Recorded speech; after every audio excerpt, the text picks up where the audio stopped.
क्योंकि अजमेर दरगाह जो है एक कब्रिस्तान है और कब्रिस्तान की कोई पूजा पाठ कहीं होती नहीं। वो कहते हैं ना दोस्तों कि जब गीदड़ की मौत आती है तो शहर की तरफ भागता है ना।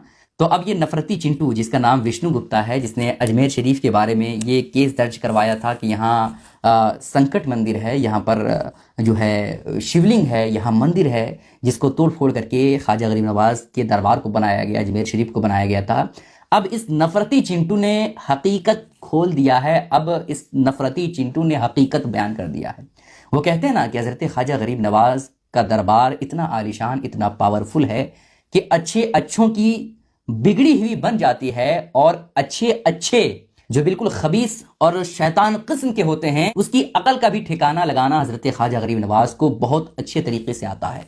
अब ये मलऊन, ये शख्स नफरती चिंटू खबीस विष्णु गुप्ता कह रहा है कि हज़रत ख्वाजा गरीब नवाज के दरबार के नीचे जो हमने कहा था ना कि मंदिर है, वहां मंदिर नहीं बल्कि कब्रिस्तान है। जी हाँ दोस्तों, बिल्कुल आपने सही सुना। अब हकीकत इनकी ही ज़बानी से आपको वीडियो में सुनाऊंगा, लेकिन हकीकत इन्होंने क्या उगला है और इसके पीछे क्या हकीकत है वो भी मैं आपको सुना देता हूं। हज़रत ख्वाजा गरीब नवाज के दरबार को इसने कहा था कि ये मंदिर है, यहाँ पर मंदिर है, तोड़ करके बनाया गया था।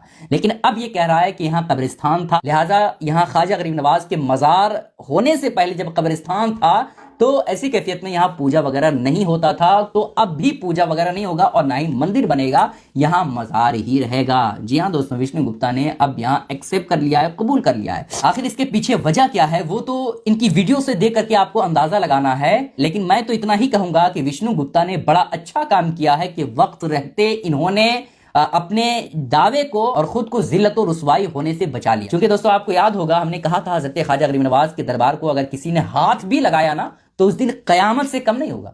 वो लम्हा बड़ा खतरनाक, बहुत भयानक लम्हा होगा। लेकिन अल्हम्दुलिल्लाह सुम्मा अल्हम्दुलिल्लाह विष्णु गुप्ता ने अपने किए पर गलती मानते हुए हकीकत बयान कर दिया है। आइए क्या कुछ कहना है इसका, पहले वीडियो देख लीजिए। वर्शिप एक्ट कानून को लेकर सुनवाई हुई। मुस्लिम पक्ष की ओर से 18 याचिकाओं का उसमें जिक्र किया गया था, जो कि उसमें 9 याचिकाएं ज्ञानवापी के संबंधित थे, 9 याचिकाएं मथुरा ईदगाह को लेकर थी। उस विषय पे सुनवाई मुस्लिम पक्ष ने ये माननीय अदालत के समक्ष रखा कि जितनी भी सूद चल रहे हैं उन सब की कार्रवाई पर रोक लगाती जाए। माननीय अदालत ने रोक लगाने से इनकार किया है, लेकिन वो 18 जो याचिकाएं हैं जिनका हवाला मुस्लिम पक्ष ने दिया है, उन याचिकाओं में कोई नया ऑर्डर अब नहीं होगा पक्ष और विपक्ष दोनों की तरफ से, ना ही उन याचिकाओं में सर्वे का ऑर्डर होगा। और ये याचिका है बनारस और ज्ञानवापी को लेके है, लेकिन वर्शिप एक्ट को लेके ये मामला सुप्रीम कोर्ट में है। तो माननीय अदालत ने कहा है कि अब इन मामलों को लेकर देश की कहीं किसी अदालत में नया सूट फाइल नहीं होगा। जो फाइल हो चुके हैं वो फाइल एज इट इज यूं ही चलते रहेंगे, उन पर